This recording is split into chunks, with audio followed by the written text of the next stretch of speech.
कहानी का पूरा आनंद लेने के लिए कहानी के पहले भाग को ज़रूर देखें। उसका लिंक मैं आपको डिस्क्रिप्शन बॉक्स में दे दूँगी और साथ में कमेंट बॉक्स में पिन भी कर दूँगी, तो आप वहां से भी जाकर देख सकते हैं। सांची उस लड़की को पूरब के केबिन में जाते देख अपने ख्यालों में खोई हुई थी कि तभी उनके रूम का लैंडलाइन पर फ़ोन आया। अंजू ने उठाया। यस सर, ओके सर कहकर उसने फ़ोन रख दिया। अंजू बोली, सर ने आइसक्रीम मंगवाई है, वो भी बास्किन रॉबिन्स से। यहाँ से पता है कितनी दूर है? वो जो मैडम आई है ना, उसी ने मंगवाई होगी। बिमल भी यहाँ नहीं है। अब तो सांची तुम्हें ही जाना पड़ेगा। सांची बोली, कोई नहीं, तुम मुझे एड्रेस बता दो, मैं ले आती हूँ, उसने अपना दर्द छुपाते हुए कहा। अंजू ने उसे एड्रेस सेंड किया और वो चल दी। नीचे आकर उसे याद आया कि बाइक तो वो लाई ही नहीं है। तेल का खर्चा बचाने के लिए वो ऑटो से आई थी। वो वहाँ से निकलकर मेन रोड पर आई और ऑटो लेकर बास्किन रॉबिन्स पहुँच गई। उसे आधा घंटा लगा। उसने ऑटो वाले को रुकने को कहा और आइसक्रीम लेने चली गई। अंदर आकर वो हैरान रह गई कि यहाँ आइसक्रीम के 31 फ्लेवर थे, 1 महीने में हर दिन के लिए एक। उसे पता नहीं था कि सर ने कौन सा फ्लेवर मंगवाया है। उसने अंजू को फ़ोन किया। हेलो अंजू, कौन सा फ्लेवर लाना है? यहाँ पर बहुत सारे फ्लेवर्स हैं। अंजू बोली, अरे सांची, इतनी देर, आधा घंटा हो गया है, सर बोलेंगे। सांची बोली, मैं क्या करूं, आज मैं बाइक नहीं लाई थी, ऑटो से आई हूं, टाइम तो लगता ही है। अच्छा तू जल्दी बता कौन सा फ्लेवर लाना है।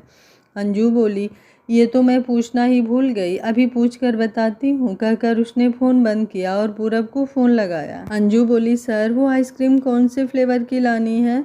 पूरब बोला, कमाल है, आधा घंटा हो गया, अभी तक लाना तो दूर, तुम अब उसका फ्लेवर पूछ रही हो। अंजू बोली, सर वो बिमल काम से बाहर गया है, इसलिए सांची लेने गई है। वो आज बाइक नहीं लाई, ऑटो से गई है, इसलिए लेट हो गई। अंजू बोली। पूरब बोला, क्या सांची गई है कहकर वो चुप हो गया। तो अंजू ने पूछा, सर फ्लेवर? पूरब बोला, रहने दो, हम वहीं जाकर खा लेंगे, सांची को कहो वहीं वेट करे कहकर पूरब ने फ़ोन बंद कर दिया और वो खड़ा होते हुए सामने बैठी लड़की से बोला, चलो नीतू, तुम्हें वहीं आइसक्रीम खिला कर लाता हूँ। वो लड़की खुशी से उससे लिपट कर बोली, यू आर द बेस्ट। पूरब ने कुर्सी के पीछे टंगा अपना कोट उठाया और बाँह पर रख कर चल दिया। उसका हर स्टाइल लाजवाब लगता था। चलते चलते पूरब ने सीट को फ़ोन करके ऑफिस संभालने को कहा। अंजू ने सांची को फ़ोन करके कहा, तुम वहीं रुकना, सर आ रहे हैं, कह रहे थे वहीं जाकर खाएंगे। सांची बोली, तो पहले ही खुद आ जाते, मैं बारिश में इतनी दूर भीगती ऑटो में धक्के खाती आई हूँ, उसने गुस्से से कहा। अंजू बोली, ये बॉस ऐसे ही होते हैं, तंग करने का कोई मौका नहीं छोड़ते। चल अब गुस्सा छोड़ा और उनका वेट कर कहकर उसने फ़ोन बंद कर दिया। तभी उसे पूरब को उस लड़की के साथ जाते देखा। सांची ने कुछ देर वेट की, फिर ऑटो वाले को पैसे देकर वापस जाने को कह दिया। उसने बारिश के कारण और वेट करने के कारण एक्स्ट्रा पैसे लिए। सांची मन ही मन कुढ़ रही थी, बाइक ना लाकर पैसे बचाने थे, उल्टा अब दुगने पैसे लग गए। कुछ ही देर में पूरब उस लड़के के साथ वहां आ गया। उसने सांची को देखा और बोला, आने से पहले बताना था ना कि बाइक नहीं लाई हो, बस मुंह उठाकर चली आई, इतने टाइम में तो गेस्ट चला भी जाए। सांची उसे देखे जा रही थी। उसे नया नया प्यार हुआ था। उसे पूरब का ऐसे डांटना बुरा लग रहा था। वो बोली, सर आप अब यहीं आ गए हैं तो मैं वापस चलती हूँ कहकर वो जाने लगी। पूरब बोला, रुको, तुम्हें जाने को किसने कहा, यहीं बैठो, तुम मेरी सेक्रेटरी हो, तुम्हें मेरे साथ रुकना होगा। सांची जाते जाते रुकी और वापस आ गई। वो दोनों एक टेबल पर बैठ गए थे तो ये दूसरे टेबल पर बैठ गई। पूरब बोला, तुम्हें अक्ल नहीं है क्या, यहाँ आकर बैठो। उसने अपने बराबर की सीट की तरफ इशारा किया तो सांची वहाँ बैठ गई। वो लड़की उनके सामने बैठी थी। उसने चोरी से उस लड़की को देखा। लड़की बहुत ही सुंदर थी। उसकी ब्लंट कटिंग उस पर बहुत जच रही थी।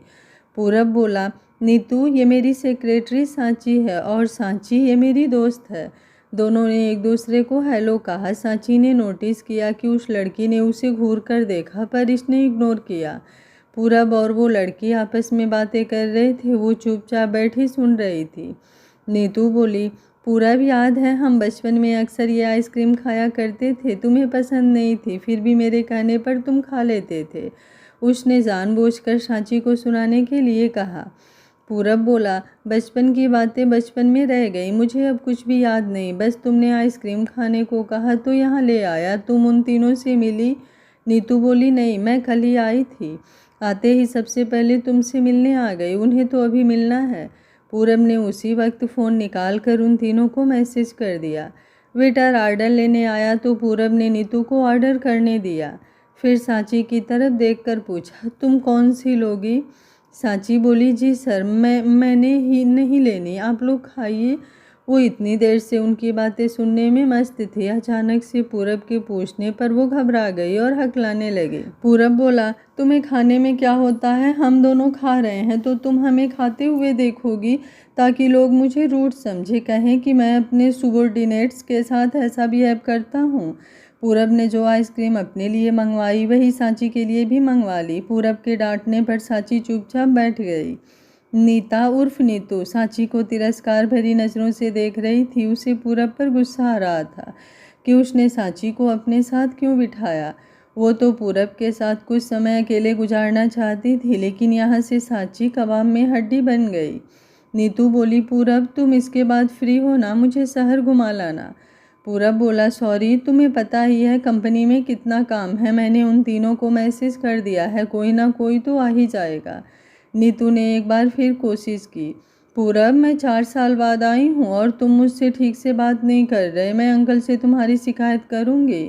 पूरब बोला, ये काम पापा के कहने पर ही तो कर रहा हूँ, अगर नहीं करूँगा तो डांटेंगे। पूरब बुदबुदाया, फिर भी नीतू ने सुन लिया। वो मुंह बनाकर बैठ गई। सांची आइसक्रीम खाकर उठकर खड़ी हो गई और बोली, सर मैं चलूँ, चलकर काम देखूँ? पूरब बोला, मैं यहाँ बैठा हूँ, वहाँ तुम्हें काम देने वाला कौन है? वैसे भी इतनी बारिश में कैसे जाओगी? मैं फ्री हूँ, मेरे साथ ही चलना, उसने स्टाइल से आइसक्रीम खाते हुए कहा। सांची बोली, सर आपने मैडम को भी छोड़ना होगा, आप जाइए, मैं टैक्सी से चली जाऊँगी। उसने टैक्सी कह तो दिया पर मन में सोच रही थी, पहले की तरह ऑटो ही ले लूँगी। पूरब ने उसे घूर कर देखा, फिर बोला, इसके पास कार है, ये अपने आप जा सकती है, जबकि तुम आज अपना बाइक नहीं लाई। मैं नहीं चाहता तुम मेरा पैसा टैक्सियों पर खर्च करोगी। पूरब के डांटने पर सांची चुपचाप बैठ गई। वो और कर भी क्या सकती थी। नीतू सांची को देखकर जल रही थी। उसे पूरब का सांची की केयर करना बुरा लग रहा था। तभी वहाँ निखिल और अमित आ गए। वो नीतू से बड़े प्यार से गले लगकर मिले। सांची अपना मुंह छुपा रही थी। वो नहीं चाहती थी कि ये दोनों भी इसे देखें। वो वॉशरूम का बहाना करके वहाँ से चली गई। उसके जाते ही निखिल और अमित ने पूरब को इशारा करते हुए पूछा, ये कौन है? पूरब बोला, तुम लोग भी ना लड़की देखी नहीं कि शुरू हो जाते हो, ये मेरी सेक्रेटरी है। अमित बोला, कहाँ मिलती हैं ऐसी सेक्रेटरीज यार, मुझे भी एक ला दो। निखिल बोला, मुझे भी। नीतू और सड़ गई और बोली, तुम कमीने बिल्कुल नहीं बदले, कम से कम मेरी ही शर्म करो। पूरब बोला, तुम लोग बैठकर बातें करो, मुझे काम है, मैं चलता हूँ। फिर नीतू की तरफ मुड़कर बोला, तुम इनसे मिल लो, मुझे कंपनी में बहुत काम है, कहकर वो वहाँ से चला गया। सांची उसे रास्ते में ही मिल गई। वो बाहर आ गए। सांची तो पहले ही उनसे मिलना नहीं चाहती थी। सांची बोली, सर आप इंजॉय कीजिए, मैं टैक्सी से चली जाऊंगी। पूरब वहीं रुक गया और मुड़कर उसे देखने लगा। फिर बोला, तुम खुद को समझती क्या हो? तुम्हें क्या लगता है कि ये पूरब मित्तल तुम्हें कंपनी छोड़ने के लिए कंपनी जा रहा है? तुम शायद भूल रही हो कि वो कंपनी मेरी है और वहाँ मुझे बहुत से काम हैं। अब चले या यहीं रात करने का इरादा है? वो स्टाइल से अपने घुघराले बालों में हाथ मारते हुए आगे बढ़ गया। सांची लगभग भागते हुए उसके साथ मिली। दोनों कंपनी में एक साथ आए। शिवानी ने खिड़की से बाहर दूरबीन से देखा और बाकियों को बताया, पूरब सर आ गए। अंजू बोली, वो लड़की भी है उनके साथ? शिवानी बोली, हाँ एक लड़की तो है। अरे ये तो अपनी सांची है। अंजू ने उससे दूरबीन लेकर देखते हुए कहा, मुझे देखने दे। अरे हाँ ये तो सांची है, बेचारी को पता नहीं क्या क्या सुनना पड़ा होगा, वो भी उस नकचढ़ी से। ऐसे मौसम में मैडम को आइसक्रीम खानी है, वो भी इतनी दूर से। बिमल भी आ गया। क्या बात है, क्या देख रहे हो, मुझे भी कुछ बताओ। शिवानी बोली, सर के पास एक नकचढ़ी सी लड़की आई थी, कहती है आइसक्रीम खानी है, वो भी बॉस्किन रॉबिन्स की। सर ने उसी वक्त आइसक्रीम लाने का फरमान सुना दिया। तुम थे नहीं तो सांची को भेजा। वो बेचारी आज बाइक नहीं लाई थी, उसे आने में देर लग गई तो सर उस लड़की के साथ वहाँ पहुँच गई और अब सांची के साथ वापस आए हैं। पता नहीं बेचारी के साथ क्या हुआ होगा। एक तो काम करो, ऊपर से डांट खाओ। उसे सांची पर तरस आ रहा था। विमल और अंजू उसकी बात से सहमत थे। पूरब और सांची ऊपर आ गए।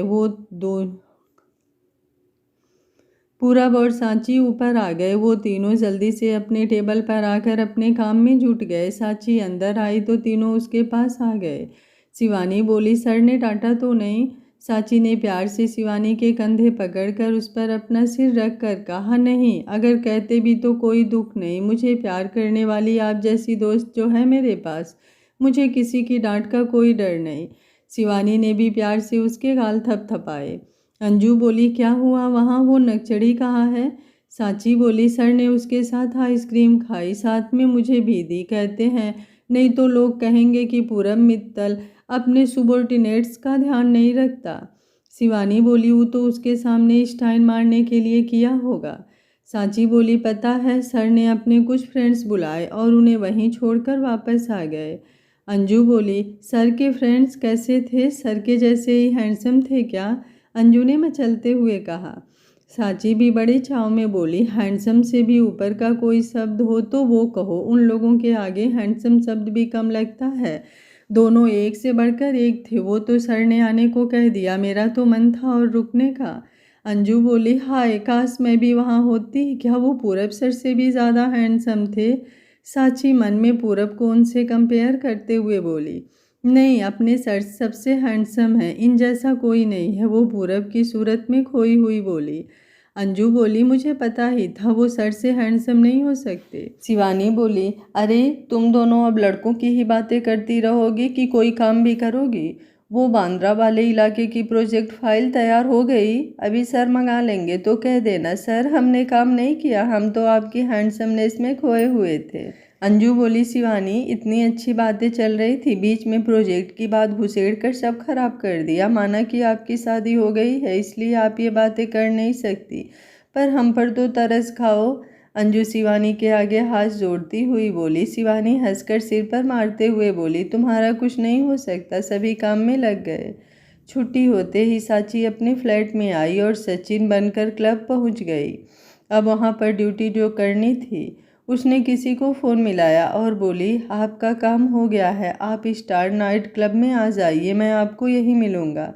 कुछ देर बाद वहाँ एक 60 साल का अमीर बूढ़ा आया। सचिन ने उसे टेबल पर आदर से बिठाया और बोला, आपने मुझे सूरज पर नज़र रखने को कहा था, मैंने सारी जांच कर ली है, उसमें कोई कमी नहीं है, मतलब वो लड़कियों में इंटरेस्ट रखता है।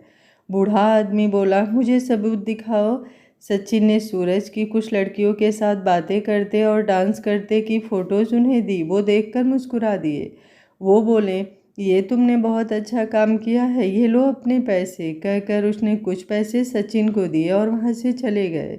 वो वहाँ से सीधे पूरब के घर गए और उसके दादा से मिले। पूरब के दादाजी बोले, दिवाकर तू कहाँ से आ रहा है? वो बेडरूम में आराम कर रहे थे जब नौकर उन्हें बुला कर लाया। वो आते ही बोले, दिवाकर। सूरज का दादा बोले, बात ही कुछ ऐसी थी प्रताप, मुझे आना ही पड़ गया। ये देख, मेरा सूरज भी नॉर्मल है, मेरी तो अब जान में जान आई। अब उसे साफ कह दूंगा कि तू लड़की ले आ, नहीं तो मैं खुद ढूंढ लाऊंगा। अपनी माँ की तो वो सुनता ही नहीं है। प्रताप बोला, आजकल के बच्चे अपने माँ बाप से डरते कहाँ हैं, वो तो हम ही थे जो माँ बाप का कहना मान लेते थे। पूरब के लिए तो मैंने एक लड़की चुन भी ली है, वो राणा की भतीजी। वैसे पूरब आजकल अपनी नई असिस्टेंट के साथ भी ज़्यादा घूमने लगा है, मुझे तो लगता है उससे ही शादी करेगा। ये देख, मैं भी जासूसी करवा रहा हूँ। अब हम एक ही दिन उन्हें धमकाएंगे, देखते हैं पहले शादी किसकी होती है। दिवाकर बोले, हाँ देखते हैं, कहकर दोनों हंसने लगे। तभी पूरब वहाँ आ गया। उसने आते ही दोनों के पैर छुए और बोला, आज तो घर में रौनक आई हुई है, दो दो लीजेंड एक साथ जो हैं। दिवाकर बोले, ऐसी एक आध बात सूरज को भी सिखा दे, सारा दिन बस वो सिंगार फूंकता रहता है, कुछ पूछ लो तो हूँ हाँ करके चला जाता है। पूरब बोला, दादाजी पांचों उंगलियां एक समान नहीं होती, ऐसे ही हम दोनों में भी फर्क है, जो वो करता है वो मैं नहीं कर सकता। दिवाकर बोले, हाँ ये बात तो है, उससे शादी को कहना मैं तो कह कह के हार गया, सुनता ही नहीं है। पूरब बोला, आप चिंता ना करो, शादी भी कर ही लेगा। प्रताप बोले, जैसे तू कर रहा है ना? दिवाकर ये भी बातों में डालकर निकल जाता है, ये कौन सा मेरी सुनता है, उसने भी शिकायत की। पूरब बोला, अरे मेरे प्यारे दादाजी, आप चिंता ना करो, मैं जल्द ही शादी करूँगा। कहते हुए वो हंसकर अपने कमरे की ओर चल दिया। कमरे में आकर उसने सूरज को फ़ोन किया। तेरे दादाजी आए हैं, दोनों कोई खिचड़ी पकाते लगते हैं, शादी के लिए कह रहे थे, मैंने कह दिया पहले सूरज करेगा फिर मैं करूँगा, कहकर वो हंस दिया। सूरज बोला, अरे शादी भी कोई बड़ी बात है, करवा लेंगे, वैसे तू पहले करवा ले, तेरे पास तो लड़की भी है। पूरब बोला, तेरा दिमाग खराब है, मैं अपनी सेक्रेटरी से थोड़े ही शादी करवाऊंगा। सूरज बोला, मैंने सेक्रेटरी का नाम कब लिया, मैं तो नीतू की बात कर रहा था, लेकिन यहाँ माजरा कुछ और ही लगता है। कहीं तुझे उस लड़की से प्यार तो नहीं हो गया? पूरब बोला, प्यार माई फुट, मुझे ऐसी लड़कियाँ पसंद नहीं है जिसे घर और ऑफिस में फ़र्क ही नहीं पता। आज बाथरूम स्लीपर पहन कर आ गई, मैंने डांटा और उसे शूज़ दिए। सूरज बोला, अच्छा बेटा, शूज़ लेकर दिया और कहता है कि प्यार नहीं है। पूरब बोला, शूज़ तो इसलिए दिलवाए क्योंकि काम तो वो मेरी कंपनी में ही करती है ना, बेइज्जती तो मेरी ही होगी ना। सूरज बोला, अच्छा तो क्या तू अपनी कंपनी में काम करने वाली हर लड़की या हर वर्कर के साथ ऐसा करेगा? अब तक कितनों को शूज़ दिलवाए हैं? सूरज ने छेड़ते हुए पूछा। पूरब बोला, हाँ, मैं हर लड़की हर वर्कर के साथ ऐसे ही करता हूँ, तुम समझते क्या हो मुझे? पूरब चिढ़कर बोला। सूरज बोला, अरे यार, मैंने क्या करना है, मैं तो कह रहा था कि तेरे पास शादी करने के ऑप्शन है, चलो फिर भी नीतू तो है ही। पूरब बोला, सूरज तू अच्छे से जानता है कि नीतू मेरे लिए एक बहन जैसी है, उससे शादी कैसे कर सकता हूँ? सूरज बोला, बुढ़ा वही है या निकल लिया? पूरब बोला, देख, दादाजी का नाम रिस्पेक्ट से लिया कर, इस तरह उनकी बेइज्जती ना कर। सूरज बोला, हमारे यहाँ दादाजी को बुढ़ा ही कहते हैं, इसमें रिस्पेक्ट डिसरिस्पेक्ट की क्या बात है? सूरज ठाठ से बोला। फिर इधर उधर की बातें करके उन्होंने फ़ोन बंद कर दिया। सचिन क्लब में ड्यूटी खत्म करके वापस फ्लैट से सांची बनकर आश्रम आ गई। मौसी उसे देखकर बोली, बेटा तू कितना करेगी हमारे लिए? एक वो लीना है, सब लेकर भाग गई, एक तू है जो दिन रात लगी हुई है, तुझे ऐसे देखकर बहुत तकलीफ होती है। सांची बोली, अरे मौसी, तुम यूं ही परेशान होती हो, मैं हट्टी कट्टी जवान लड़की हूँ, मैं अब काम नहीं करूँगी तो कब करूँगी? अच्छा चलो, बहुत भूख लगी है। उसने टॉपिक चेंज करने के लिए भूख का बहाना बनाया। सांची ने पूरब के दादाजी से मिले पैसे मौसी को दे दिए। वो खाना खाकर आराम कर रही थी कि एलो का फ़ोन आया। हाँ एलो, क्या बात है, पैसे मिल गए?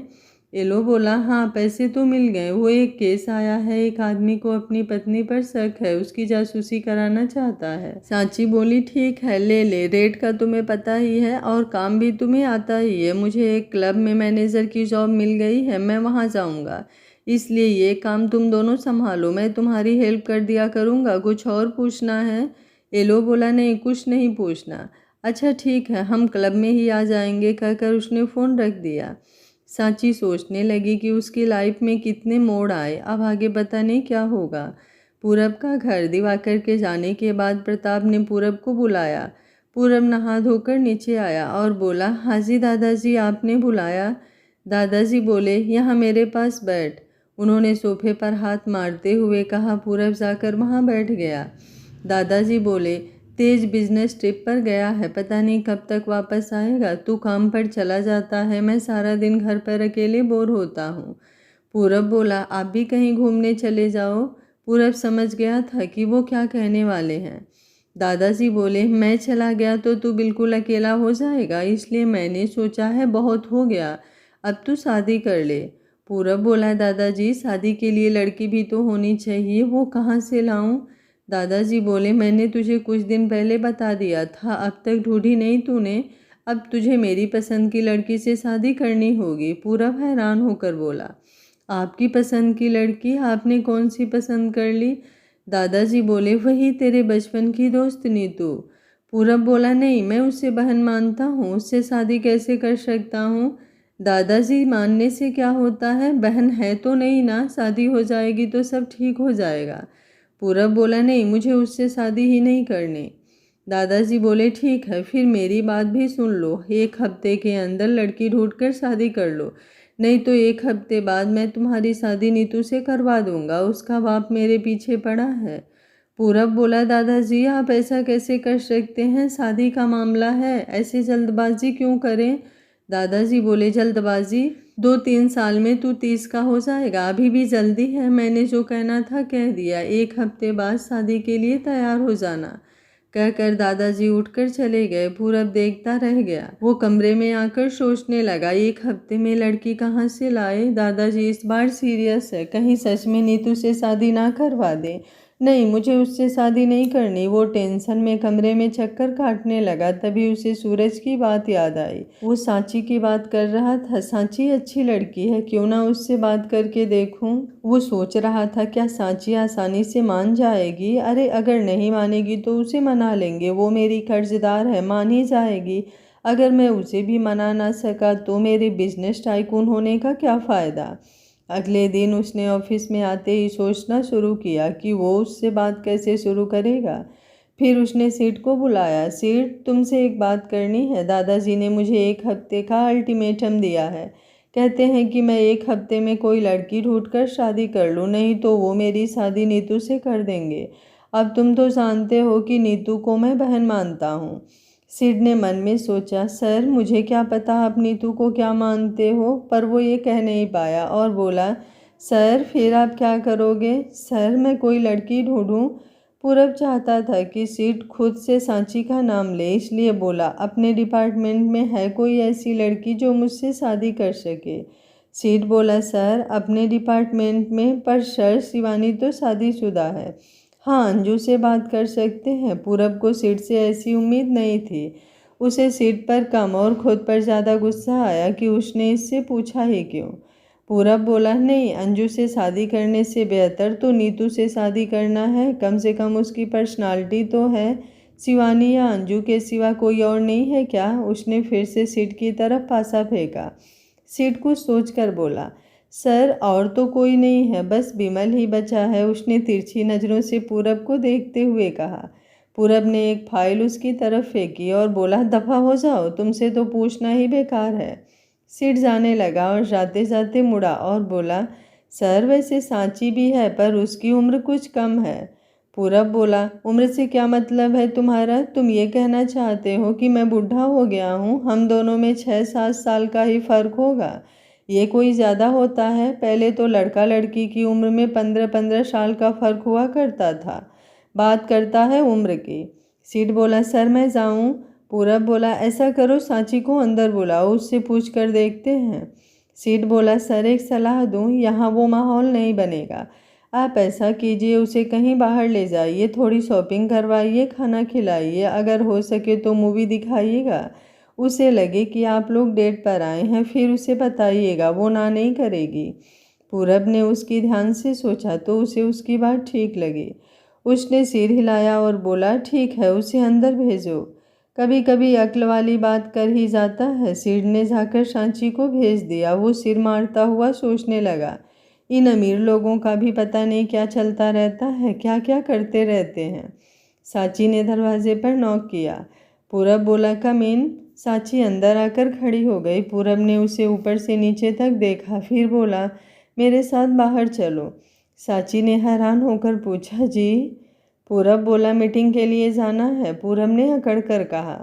सांची बोली, सर किसके साथ मीटिंग है। पूरब को गुस्सा आया। वो बोला, अब मैं पहले तुम्हें रिपोर्ट करूं। बाहर तक आवाज़ गई। शिवानी, अंजू और बिमल ने एक दूसरे की तरफ देखा और शिवानी बोली, बेचारी सांची, सर को जरा भी तरस नहीं आता उस पर। बाकी दोनों ने भी सिर हिलाया और सांची के लिए अफसोस जताया। सांची घबरा गई। नहीं सर, मैंने इसलिए पूछा कि साथ में कौन सी फाइल लेकर चलूं।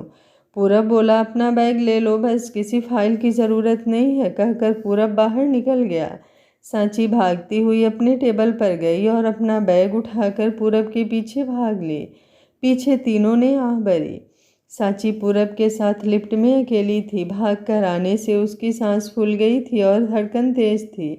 वो जल्दी जल्दी सांस ले रही थी। पूरब ने उसकी तरफ देखा तो उसने अपने मुंह पर हाथ रख लिया ताकि ज़्यादा आवाज़ ना हो। सीट पहले ही कार लेकर खड़ा था। उसने सर को चाबी पकड़ाई और उसके लिए कार का दरवाज़ा खोला। फिर धीरे से बोला, सर मैं मूवी टिकट आपके फ़ोन में भेज दूंगा। कहकर उसने दरवाज़ा बंद कर दिया। सांची पीछे बैठने लगी तो पूरब बोला, मुझे ड्राइवर समझा है क्या, आगे आकर बैठो। सांची झट से आगे आकर बैठ गई। उनकी कार के पीछे उनके बॉडीगार्ड्स की कार थी। वो लोग एक मॉल में आ गए। कार पार्किंग में छोड़कर वो बॉडीगार्ड से बोला, तुम लोग जाओ, मुझे तुम्हारी ज़रूरत नहीं है। बॉडीगार्ड्स वहाँ से चले गए। सांची को कुछ समझ नहीं आ रहा था कि वो लोग यहाँ क्यों आए हैं। वो डर के मारे पूरब से पूछ भी नहीं सकती थी, सो उसके पीछे पीछे चल दी। वो कपड़ों की दुकान में पहुंचे तो सांची को लगा कि पूरब ने खुद के लिए कुछ लेना होगा, पर वो लेडीज सेक्शन में आया तो उसे लगा कि नीतू के लिए लेना होगा। पूरब बोला, इनके लिए ड्रेस दिखाइए। उसने सांची की तरफ इशारा करके सेल्स गर्ल्स को कहा। सेल्स गर्ल पूरब को देखकर खुश हो गई थी और सांची को देखकर मुंह बनाते हुए बोली, चलिए। सांची बोली, लेकिन सर। पूरब ने उसे घूर कर देखा और वो चुपचाप चली गई। पूरब ने उसे कई ड्रेसेस सिलेक्ट करके दिए और ट्राई करने को कहा। वो उसके मुंह की तरफ देखते हुए ट्राई रूम में चली गई। उसने एक एक करके 10 ड्रेस पहनकर दिखाए, जिसमें से पूरब ने 4 ड्रेस सिलेक्ट किए और उन्हीं में से एक ड्रेस उसे पहनने को कहा। वो अच्छे बच्चों की तरह उसका कहना मानती रही। तभी पूरब के फ़ोन पर मैसेज आया। मूवी की टिकट आई थी। इसी मॉल के टॉप फ्लोर पर सिनेमा हॉल था। वो लोग लिफ्ट से वहाँ गए। सांची पूरब के पीछे चल रही थी। वो उसकी पीठ को देख रही थी। वो बोलने की कोशिश करती पर उसके मुंह से आवाज़ नहीं निकल रही थी। उसे डर लग रहा था कि अगर उसने कुछ पूछा तो पूरब उसे सबके सामने डांट देगा, इसलिए वो चुपचाप चलती रही। सिनेमा हॉल देखकर उसे लगा शायद अंदर नीतू भी होगी, सो वो उसके पीछे लगभग भाग रही थी। पूरब लंबा होने के कारण तेज चल रहा था। वो दरवाजे पर आकर रुक गया। सांची रुक नहीं पाई और उससे टकरा गई। पूरब ने पीछे मुड़कर उसे घूरा। वो सारी कहते हुए पीछे हो गई। पूरब ने उसका हाथ पकड़ा और उसे अपने साथ ले चला। वो हैरान पर हैरान हो रही थी कि ये सब क्या हो रहा है। अंदर बहुत अंधेरा था। एक आदमी टॉर्च लेकर उन्हें उनकी सीट तक ले गया। वीआईपी सीट थी। 2 लोगों के लिए एक सीट थी।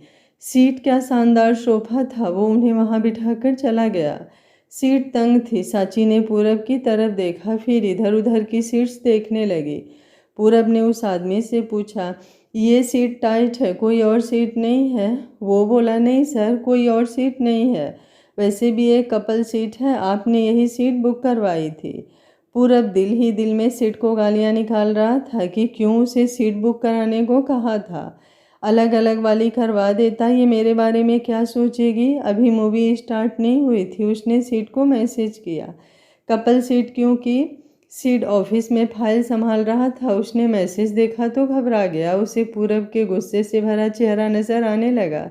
उसने रिप्लाई किया, सर, इसमें आप में बात करने का हौसला आएगा? उसने ये मैसेज पढ़कर देखा तो उसे लगा कि सर इसे गलत समझेंगे और कहेंगे कि मैं क्या उससे डरता हूँ जो मुझे हौसले की ज़रूरत होगी। उसने मैसेज डिलीट करके दोबारा लिखा, इससे सांची आगे के लिए आपके इरादे गेस कर लेगी। सर, आप उससे प्यार से पेश आइएगा। उसने मैसेज सेंड कर दिया। पूरब ने मैसेज पढ़ा और ओके लिखकर भेज दिया। मूवी शुरू होने वाली थी। वो बैठ गया और सांची को भी बैठने का इशारा किया। सांची बैठी तो वो पूरब से बिल्कुल चिपकी हुई थी। उसने बाह आगे की तो दोनों की कुहनियाँ रगड़ रही थी। फिर पूरब ने अपनी बाह सांची के कंधे के पीछे रखी तो वो उसके कंधे को छू रही थी। अब सांची क्या करती? अगर उठती तो ये सबके सामने उसे सुना देगा, इसलिए वो चुप बैठी रही। उनके आसपास भी सब कपल बैठे थे। वो एक दूसरे की गोद में बैठे थे और आपस में चुमाचाटी कर रहे थे। सांची तो मुंह नीचे करके बैठ गई। वो सोच रही थी, आज सर को क्या हुआ, ये यहाँ क्यों आए हैं? हमारा आपस में कोई ऐसा रिश्ता तो है नहीं कि हम इस तरह मूवी देखें। उनके घुटने टच हो रहे थे तो उसने अपने घुटने समेट लिए। उसने जितना हो सकता था खुद को समेटा, पर फिर भी उसकी कमर और पूरब की कमर एक दूसरे से चिपकी हुई थी। वो बचपन से लड़कों के साथ खेली है, पर ऐसी फीलिंग उसे आज तक नहीं हुई। उसकी धड़कन तेज हो रही थी। तभी मूवी शुरू हो गई। मूवी स्टार्ट होते ही सबसे पहला सीन ही किसिंग सीन था। लड़का लड़की बुरी तरह चिपके किस कर रहे थे। सांची की तो मानो सांसें ही रुक गई। ये कैसी मूवी है? पहला सीन ऐसा है तो आगे क्या होगा? पूरब को भी अजीब लग रहा था, पर वो ऐसे रिएक्ट कर रहा था मानो उसे कोई फर्क नहीं पड़ रहा हो। वो एक टक स्क्रीन को देख रहा था जबकि उसका ध्यान सांची की तरफ था। ये मेरे बारे में क्या सोचेगी? सेठ, तुझे तो मैं छोड़ूंगा नहीं। आगे मूवी ठीक ही चल रही थी कि तभी बेडरूम सीन आ गया। दोनों के ही दिल धड़कने लगे। वो एक दूसरे की धड़कन सुन सकते थे। पूरब धीरे से अपना हाथ उसके कंधे से और दूर करने लगा, लेकिन इतनी देर से रखे होने के कारण हाथ उसके कंधे को छू गया। सांची अंदर तक कांप गई। वो मन ही मन सोच रही थी कि मैं इनकी इज्जत करती हूँ इसलिए चुप हूँ। माना कि ये हैंडसम है और मुझे अच्छे भी लगते हैं, लेकिन अगर इन्होंने मेरे साथ कोई गलत हरकत की तो मैं उन्हें उठाकर पटक दूंगी। इन्हें मेरी ताकत का अंदाज़ा नहीं है।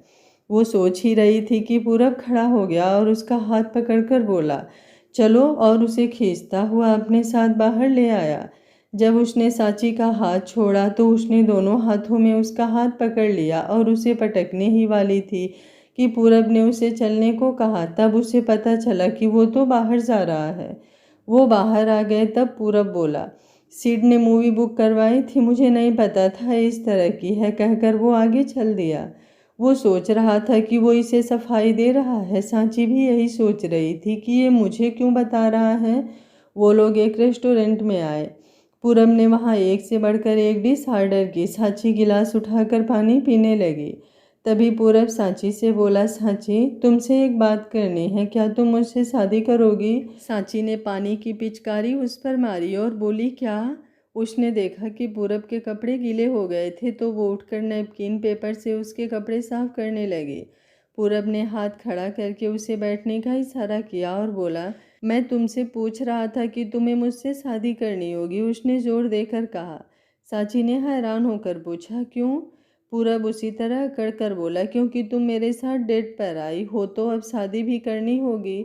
डेट? कौन सी डेट? सांची सोचने लगी, कहीं इसका दिमाग तो नहीं हिल गया। पूरब बोला, तुम सुबह से मेरे साथ हो। अच्छा, डेट में क्या होता है बताओ? सांची सोच कर बोली, दोनों शॉपिंग करते हैं, मूवी देखते हैं, कहीं घूमने जाते हैं, फिर कहीं खाना। लेकिन वो कपल होते हैं, हम कपल नहीं हैं। आप मेरे बॉस हैं और मैं आपकी सेक्रेटरी। जो आप कहेंगे वो मैं करूँगी। मैं इसे काम समझकर कर रही थी, डेट थोड़े।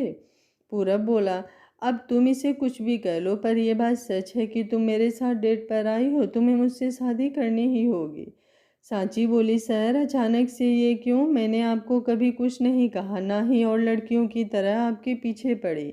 वैसे भी आपके पीछे इतनी लड़कियां पड़ी रहती हैं, सब एक से बढ़कर एक हैं, और वो नीतू मैडम हैं, आप उनसे शादी क्यों नहीं करते? आप मुझे क्यों कह रहे हो?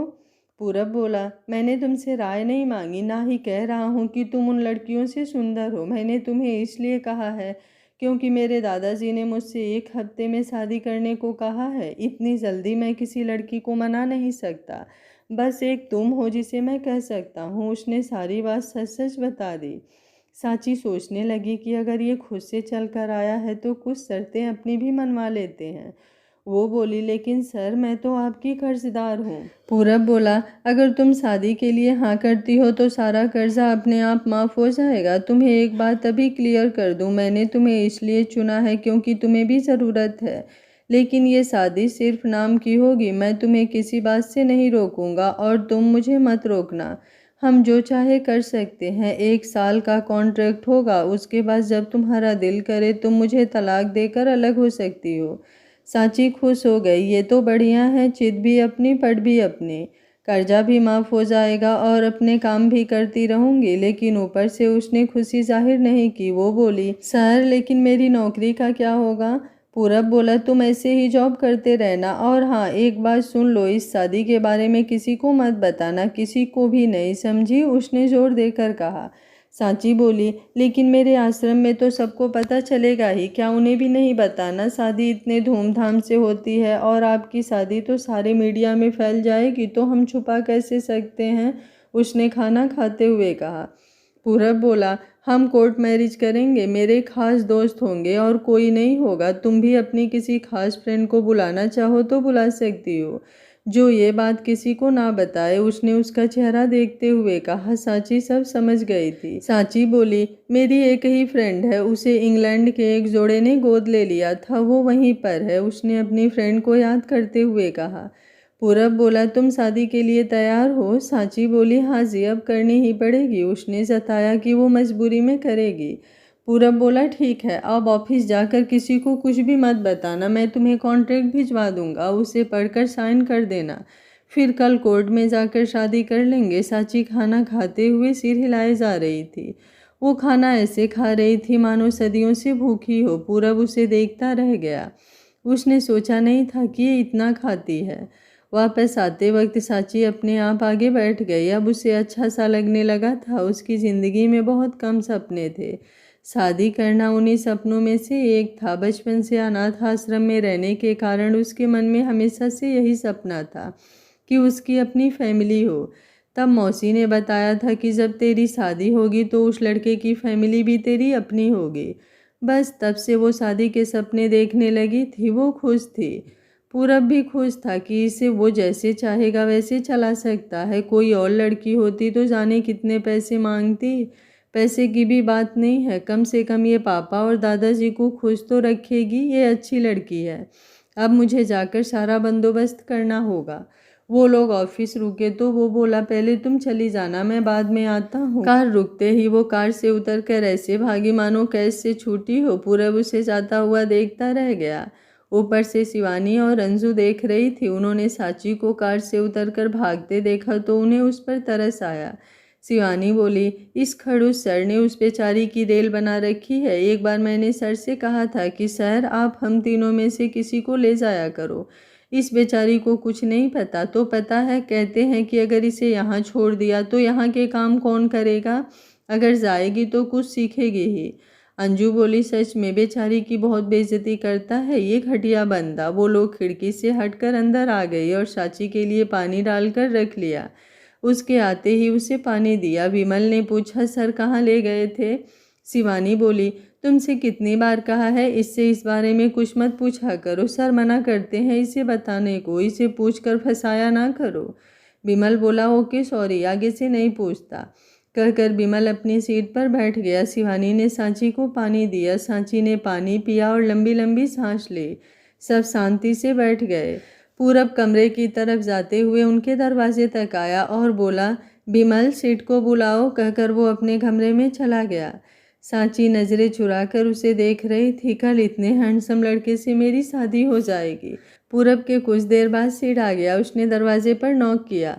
पूरब ने कम इन कहकर उसे अंदर बुलाया। उसके अंदर आते ही पूरब शुरू हो गया, तुमने यहाँ काम करना है या नहीं? वो गुस्से से बोला। सीट को कुछ समझ नहीं आया कि सर तो डेट पर गए थे, इतनी जल्दी आ क्यों गए? उसने डरते हुए पूछा।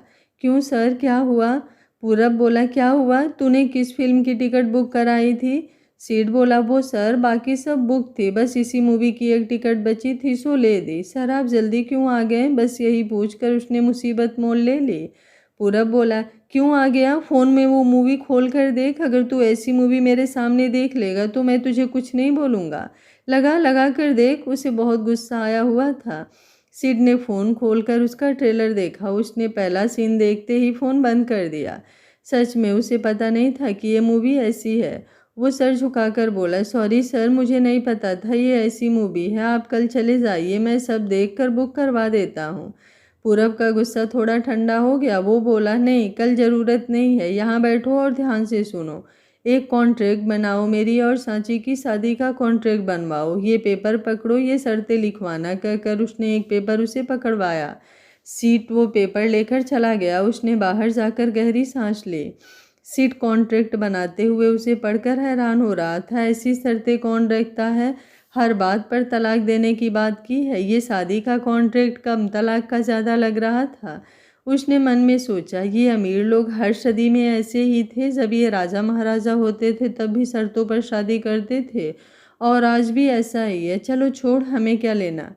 कुछ देर बाद वो कॉन्ट्रैक्ट बनाकर ले आया और बोला, लीजिए सर, कॉन्ट्रैक्ट बन गया। सिड ने कॉन्ट्रैक्ट उसे पकड़ाते हुए कहा। पूरब बोला, लाओ, जाते हुए सांची को भेज देना। सिड चुपचाप बाहर आया और सांची से बोला, सर बुला रहे हैं। उसने इधर उधर देखा, सभी उसे ही देख रहे थे। उसने अब क्या है वाले एक्सप्रेशन में मुंह बनाया। उन तीनों ने उसे हौसला देने वाला मुंह बनाया। वो पूरब के पास आकर बैठ गई। पूरब ने उसे कॉन्ट्रैक्ट पकड़ाया। सांची उसे लेकर देखने लगी। सांची बोली, सर ये दोनों पार्टीज़ के लिए बराबर इफ़ेक्टिव होगा ना? उसे डर था कि पूरब कहीं सारी शर्तें उसी पर लागू तो नहीं कर रहा। पूरब बोला, हाँ ये दोनों के लिए है, तुम किसी और से अफेयर नहीं करोगी। अगर किसी से कोई रिलेशन है तो पहले बता दो। अगर मुझे बाद में पता चला कि तुमने मुझसे झूठ बोला है तो मैं तुम्हें माफ़ नहीं करूँगा। सांची बोली, जी मेरा किसी से कोई रिलेशन नहीं है, लेकिन आपका नीतू से क्या रिलेशन है? आपको भी पहले ही क्लियर करना होगा। उसने हिम्मत करके पूछा। पूरब बोला, अब तुम मुझसे सवाल करोगी? पूरब ने स्टाइल से दोनों हाथों से अपनी तरफ इशारा करते हुए पूछा। सांची थोड़ी घबराई, फिर बोली, आपने इसमें लिखा है कि हमें पर्सनल और ऑफिशियल लाइफ को सेपरेट रखना होगा, तो मैंने जो बात की है वो हमारी पर्सनल बात है और मैं इस बारे में आपसे सवाल कर सकती हूँ। पूरब ने सिर हिलाते हुए ओके कहा। वो सोचने लगा कि लड़की सच में इंटेलिजेंट है। वो बोला, साइन कर दो। सांची बोली, इसमें आपने मेरे कर्जा माफ़ी के बारे में तो नहीं लिखा? पूरब बोला, सीट को बुलाकर अपनी शर्तें ऐड करवा लो, मतलब तुम जो भी लिखवाना चाहती हो लिखवा लो, कहकर उसने सीट को बुलाया। वो आया तो पूरब उससे बोला, सांची भी कुछ शर्तें ऐड कराना चाहती है, तुम इससे पूछकर इसमें करेक्शन कर लो, कहकर वो कोई फाइल देखने में मस्त हो गया। सांची सीट से बोली, सर मुझे सिर्फ अपना कर्जा माफ़ करने की शर्त लिखवानी है, आप बस ये ऐड कर दे कि अगर मैं 1 साल तक कॉन्ट्रैक्ट की हर बात मानती हूँ तो ये मेरा सारा कर्ज माफ़ कर देंगे, कहकर उसने पूरब की तरफ देखा कि वो कुछ कहता है या नहीं।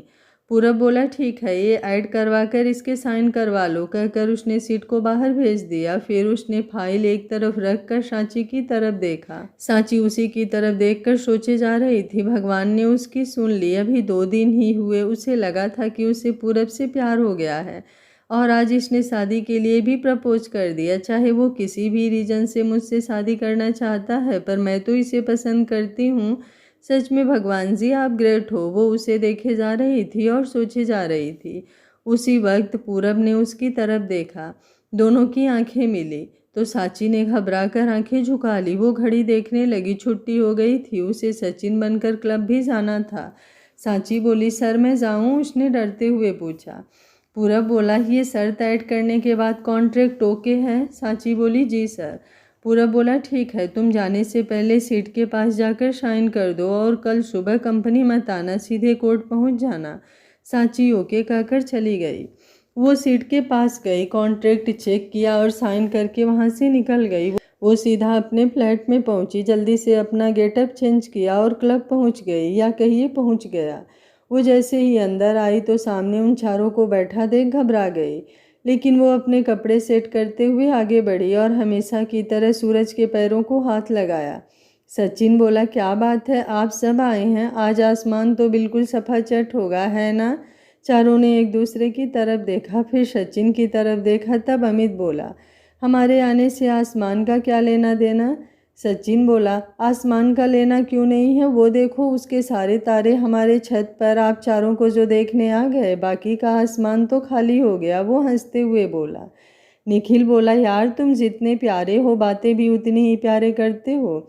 उसने सचिन का गाल खींचते हुए कहा। सचिन को शर्म सी आई। वो पीछे हटकर बोला, मैं स्टॉफ को चेक करके आता हूँ, कहकर वो वहाँ से भाग आया। पूरब जब भी इसको देखता तो एकटक इसे ही देखता रहता। उसे इसमें सांची की शक्ल दिखती थी। सचिन जा ही रहा था कि उसने पूरब की बात सुनी। हाँ तो मैं कह रहा था कि मैं कल शादी करने जा रहा हूँ। अमित कोर्ट में सेट कर लेना, हम जाकर सिर्फ साइन करके वापस आ जाएंगे। तुम चारों को गिफ्ट लेने के लिए बता रहा हूँ, अच्छा अच्छा गिफ्ट लेकर आना, ओके? अमित बोला, अरे वाह, हमारा सबसे हैंडसम लड़का शादी कर रहा है। सूरज तुम कब करोगे? तुम इससे बड़े हो, तुम्हारी शादी होगी तब जाकर हमारा नंबर आएगा, उसने हंसते हुए कहा। सूरज बोला, ऐसी लड़कियों को तुम अपने पास ही रखो, मेरा टेस्ट तुम लोगों जैसा नहीं है। वैसे गुरु और मेरा टेस्ट एक सा है। तुम किस लड़की से शादी कर रहे हो? उसने पूरब से पूछा। सचिन जाते जाते एक पिलर के पीछे छुपकर उसकी बातें सुनने लगा। पूरब बोला, तुम लोग मेरे दोस्त हो, तुम ही बताओ किससे शादी कर रहा हूँ मैं? निखिल बोला, गुरु इतना आसान सवाल तुम हम जैसे दिमाग वालों से कर रहे हो? ये तो कोई भी बता सकता है कि तुम नीतू से शादी कर रहे हो। वो हर घड़ी तुम्हारे पीछे जो पड़ी रहती है। पूरब बोला, गलत जवाब। उसने अमित की तरफ देखकर पूछा, एनी गेस? सचिन खंबे के पीछे खड़ा सब सुन रहा था। वो देखना चाहता था कि पूरब उसके बारे में क्या सोचता है। अमित बोला, भाई नीतू के सिवा हम ऐसी किसी लड़की को नहीं जानते जिससे तुम शादी कर सको। कहकर उसने सूरज की तरफ देखा। वो हमेशा की तरह मुंह में सिगार एक तरफ लिए घुटने पर घुटना रखे हुए मुस्कुरा रहा था। अमित बोला, लगता है सूरज को पता है, इसकी स्माइल बता रही है। बोलो सूरज, तुम ही बताओ, उसने सूरज से कहा।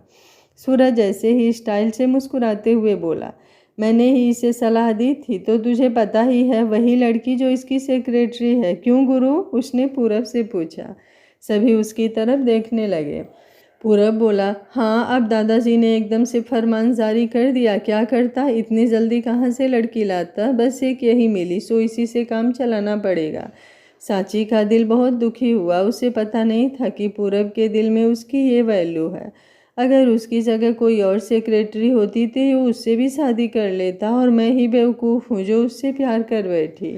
उसका दिल हुआ कि जाकर उसे मना कर दे, पर उसे अनाथ आश्रम भी बचाना था। वो अंदर चली गई। उसने और सुनकर करना ही क्या था, उसने खुद को काम में लगा दिया ताकि उसका ध्यान बढ़ सके। अमित बोला, वाह सूरज, तुम ग्रेट हो, तुमने एकदम गेस कर लिया कि ये वही लड़की है। चलो, चाहे जो भी हो गुरु, तुम्हें बहुत बहुत बधाई। मैं अभी सारे अरेंजमेंट कर देता हूँ, तुम जाकर बस साइन कर देना। निखिल बोला, फिर तो आज इसकी बैचलर पार्टी हुई, चलो पार्टी दो। अमित भी उसके साथ पूरब के पीछे पड़ गया। पूरब बोला, ओके, वैसे जब शादी नकली है तो पार्टी बनती तो नहीं है, पर तुम लोगों से मिलना ही पार्टी होती है। उस सचिन को बुलाओ। निखिल ने वेटर को बुलाया और उससे सचिन को बुलाने को कहा। वो वेटर उसी वक्त चला गया। कुछ देर में सचिन आ गया। जी सर। अमित बोला, सचिन पार्टी अरेंज करो, अपने गुरु की कल शादी है, आज उसकी बैचलर पार्टी है। एक बार तो उसे गुस्सा आया, कैसी पार्टी? फिर भी उसने हंसते हुए कहा, वाह बॉस, फिर तो आपको बहुत बहुत बधाई हो, मैं अभी सब अरेंज करता हूँ। कहकर वो जाने लगा तो पूरब बोला, शादी कल कोर्ट में है, तुम भी आ जाना। सचिन बोला, जी बॉस, क्यों नहीं, आपकी शादी में मैं ज़रूर आऊँगा, मेरे बिना आपकी शादी हो भी नहीं सकती। वो हंसते हुए बोला। फिर उसने वेटर्स से कहकर उनके लिए पार्टी का माहौल बनाया। वो लोग आधी रात तक पार्टी करते रहे। सचिन फ्री होने पर दोबारा सांची मनकर आश्रम आ गया। उसने अलमारी से फ़ोटो निकाली। फ़ोटो में 2, 8, 10 साल की लड़कियां एक दूसरे का हाथ पकड़े मुस्कुरा रही थी। ये रीमा थी, उसकी बहन और उसकी बेस्ट फ्रेंड। उसे आज भी याद है कि उन्हें ह्यूमन ट्रैफिकिंग वाले उनके घर से किडनैप करके ले आए थे। एक पुलिस वाले ने उन्हें बचाया था और यहाँ आश्रम में भेज दिया था। वो उस वक्त 3 साल की थी। उन्हें अपने माँ बाप, घर कुछ याद नहीं था। फिर यही इनका घर और मौसी उनकी माँ बाप हो गई। एक दिन मौसी की पार्टनर गीता मौसी के बुलाने पर इंग्लैंड से कुछ लोग बच्चा गोद लेने आए। सांची बहुत ही कमज़ोर सी थी, जबकि रीमा गोल मटोल थी। वो लोग उसे ले गए। उसके जाने के बाद 1-2 बार फ़ोन किया, फिर उसका फ़ोन भी नहीं आया। लेकिन जैसे ही वो 16 साल की हुई, उसे उसका अपना फ़ोन मिला। तब से वो रोज़ फ़ोन करती थी। फिर दोनों अपने अपने काम में बिजी हो गए और अब वो महीने में 1-आध बार बात करते हैं। आज उसका उससे बात करने का बहुत दिल किया। उसने फ़ोन मिला लिया। रीमा, हेलो डार्लिंग, कैसी है तू? मैं भी आज तुझे फ़ोन करने की ही सोच रही थी। तुझे पता ही चल गया होगा, इसलिए ही फ़ोन किया है ना? सांची बोली। हाँ सच में मुझे पता चल गया था, इसलिए फ़ोन किया। तुमसे एक ज़रूरी बात बतानी है। तू किसी को भी मत बताना, कल मेरी शादी है। रीमा एकदम से चिल्लाई, क्या शादी? तेरी किससे? सांची बोली, शांत बेबी शांत, सब बताती हूँ। मेरी शादी हो रही है मेरे बॉस मिस्टर पूरब रायज़ादा से। पूरब का नाम सुनकर वो और भी ज़ोर से चीखी, पूरब, वो तो इतना हैंडसम है, इतना गुड लुकिंग है, क्या हाइट है। हाय, तेरी शादी उससे हो रही है? हाय, मैं तो सोच रही थी तेरी ऑफिस में काम करूंगी तो उसे देख पाऊंगी, पर तूने तो उसे मेरा जीजा ही बना दिया। वैसे तेरा जादू है ही ऐसा, मैं बहुत खुश हूँ। वो बोलती चली गई। सांची बोली, मेरा जादू वादू कुछ नहीं है। उसके दादाजी ने उसे 1 हफ्ते के अंदर शादी करने को कहा है। उसे कोई लड़की मिली नहीं, सो मुझसे करने को कह दिया। अब मैं ठहरी उसकी कर्जदार। जो कहता कि मेरा कर्जा माफ़ कर देगा, सो मुझे करनी पड़ेगी। तू आएगी? रीमा बोली, नहीं यार, कल आना मुश्किल है। मेरे यहाँ के दोनों पेरेंट्स की डेथ हो गई है। वो मेरे नाम कुछ प्रॉपर्टी कर गए हैं। उन्हीं को समेट रही हूँ। सोच रही थी कि सब बेच कर तेरे पास आ जाऊँ। इसमें कम से कम 1 महीना लग जाएगा, उसने दुखी होते हुए कहा। सांची बोली, तू वापस आ जाएगी? फिर तो बहुत अच्छा है। कोई नहीं, कल नहीं आ सकेगी कोई बात नहीं, उसके बाद तो हमेशा यहीं मेरे साथ ही रहेगी, उसने खुश होकर कहा। रीमा बोली, हाँ खुशी तो मुझे भी बहुत है, पर तेरी शादी में नहीं आ सकने का दुख सता रहा है। मैंने तेरी बहन होने की सारी रस्में निभानी थी, पर यह सपना सपना ही रह जाएगा। सांची बोली, तुझे दुखी होने की ज़रूरत नहीं है, क्योंकि मेरी शादी आम शादियों की तरह नहीं हो रही है, कॉन्ट्रैक्ट मैरिज है। कोर्ट जाएंगे, साइन करेंगे, बस काम पर आ जाएंगे, किसी को बताना नहीं है। 1 साल बाद तलाक ले लेंगे, उसे मुझसे आज़ादी मिल जाएगी और मुझे कर्जे से आज़ादी। रीमा बोली, तू खुश तो है ना? देख, तुझे आश्रम छुड़वाने के लिए मजबूरी में शादी करने की ज़रूरत नहीं है। मैं यहाँ से पैसे ले आऊँगी, इससे तू अपना कर्जा चुका देना। सांची बोली, नहीं, अब तो मैंने कॉन्ट्रैक्ट साइन कर दिया है, अब कुछ नहीं हो सकता। और सच बताऊँ, मुझे पूरब से प्यार हो गया है। रीमा बोली, फिर तो तू शादी ज़रूर कर, मैं महीने बाद आती हूँ, कहकर उसने फ़ोन बंद कर दिया। सांची सारी रात सोई नहीं, उसे समझ नहीं आ रहा था कि वो मौसी और बच्चों को क्या कहेगी।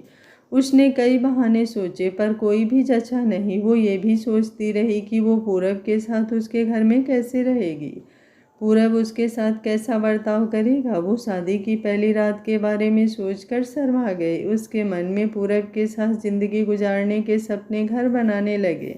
आज का पार्ट कैसा लगा और ये कहानी आप लोगों को कैसी लग रही है, कमेंट बॉक्स में अपनी राय ज़रूर दीजिएगा।